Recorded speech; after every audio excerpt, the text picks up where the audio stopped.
The Mona Lisa, painted by Leonardo da Vinci in the early 16th century, is one of the most celebrated and studied portraits in the history of art, and understanding how it was made involves exploring the remarkable techniques, tools, and ideas that Leonardo employed.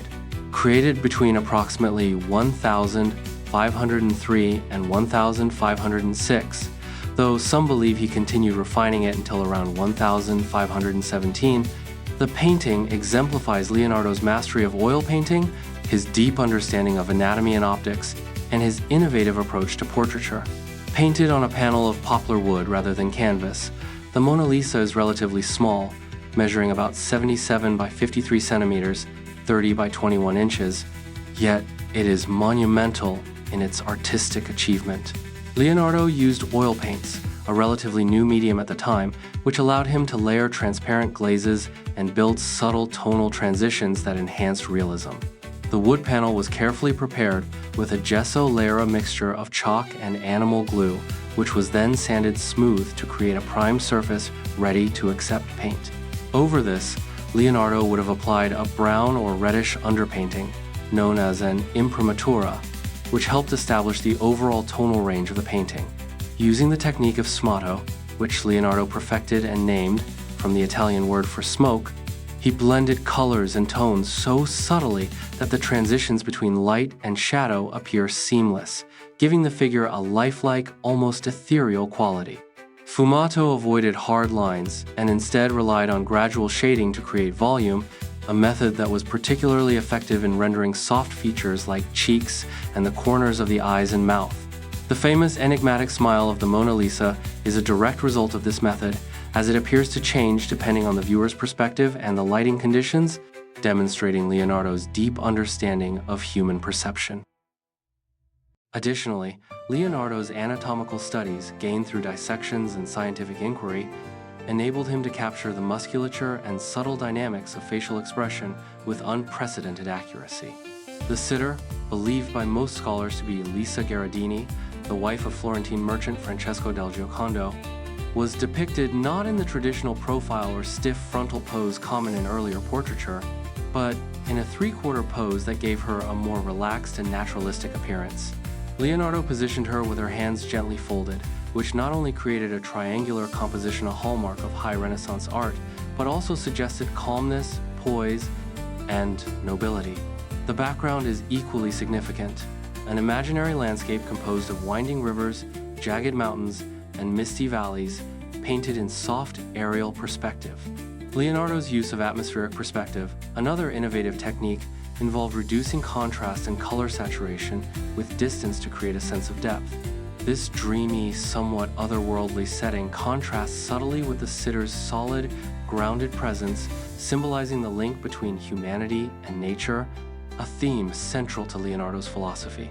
Throughout the process, Leonardo would have used a brush with great delicacy and restraint, avoiding bold, visible strokes in favor of meticulously smooth surfaces. He also likely used his fingers and palms to blend paint and soften transitions, a method he mentions in his notebooks.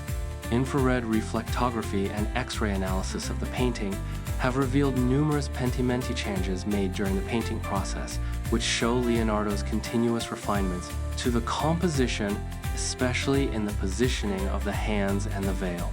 This evidence of revision and reworking suggests he was never quite satisfied and kept returning to the painting to perfect its details. The painting's famous veil, the gossamer fabric barely visible over Mona Lisa's hair and shoulders, was rendered with an extraordinary degree of delicacy and may not even be noticed on a casual viewing, a testament to Leonardo's patience and subtlety. His use of thin, translucent layers of glaze allowed him to build depth and luminosity over time, a slow process that would have required drying time between applications, contributing to the years-long completion period. The pigments used were typical of the Renaissance palette: lead white, vermilion, umber, and various earth tones, all mixed with linseed oil to create paint. However, Leonardo's application was anything but typical.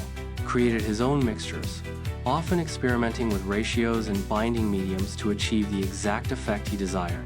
This experimental approach was both his genius and his bane. In other works, like The Last Supper, his unorthodox techniques led to rapid deterioration, but in the Mona Lisa, the oil-on-wood combination has proven surprisingly resilient. In creating the Mona Lisa, Leonardo also paid attention to psychological engagement. He designed the sitter's eyes to appear to follow the viewer, an illusion achieved by the frontal placement and lack of clear outlines, which contributes to the sense that the portrait is alive. This subtle interaction between viewer and subject was groundbreaking and contributed to the painting's mystique. Furthermore, Leonardo's scientific background influenced every aspect of the painting, from the light source, coming from the left, highlighting the face and hands, to the anatomical accuracy, and even the mathematical proportions he used in constructing the figure in space. The triangular composition not only provides visual stability but also reflects Leonardo's interest in geometry and harmony. Despite its seemingly simple appearance, the Mona Lisa is incredibly complex in construction. Each element, the position of the hands, the flow of the hair, the folds of the clothing, the mysterious smile, and the naturalistic background was carefully calculated and executed over many years. Leonardo was known for his perfectionism, and his reluctance to consider any work truly finished is evident in this painting. He kept the Mona Lisa with him for the rest of his life, taking it with him to France when he moved there under the patronage of King Francis I. It is believed that he made final touches to the painting even in the last years of his life. The Mona Lisa was not just a portrait, it was a culmination of Leonardo's lifelong studies in art, science, and natura philosophical painting as much as an aesthetic one. The meticulous process of its creation, involving technical innovation, psychological insight, and scientific observation, reflects the Renaissance ideal of the universal man, which Leonardo embodied more than perhaps anyone else in history.